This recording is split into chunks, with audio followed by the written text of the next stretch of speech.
வடிவேல் வந்து சொல்கிறாரு. அது வடிவேல் சொன்னால் நல்லது தானே. வடி சொன்ன காமெடியாக தானே எடுத்துக்கிறோம் நம்ம. வடிவேல்னாலே காமெடி தான். என்ன அவர் 2011 ஓட்டு கேட்டு வந்தார். அவர் ஒரு பக்கம் வந்தார், குஷ்பு ஒரு பக்கம் வந்தாங்க.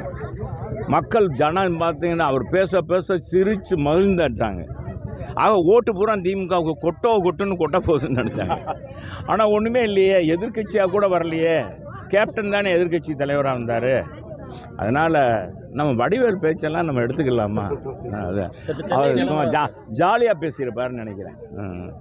திமுக 200 தொகுதி உறுதி, ஆனால் 200க்கு மேற்பட்ட தொகுதி திமுக தான் வெல்ல.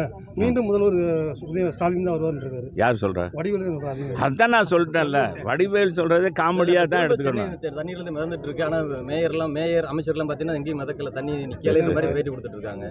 அவங்க எப்போவுமே ஃபோட்டோ ஷூட்டிங் தான். எப்போவுமே அந்த தண்ணி இருக்கிற பக்கமே போக மாட்டாங்க. எப்போவுமே அவங்க போகிறதில்ல. நாங்களாம் வரைஞ்சி கட்டி எங்களை அம்மா வந்து பார்ப்பாங்க. 2015 அந்த பொதுவாக புயலில் வரும்போது நாங்கள் அங்கே இருந்தோம்.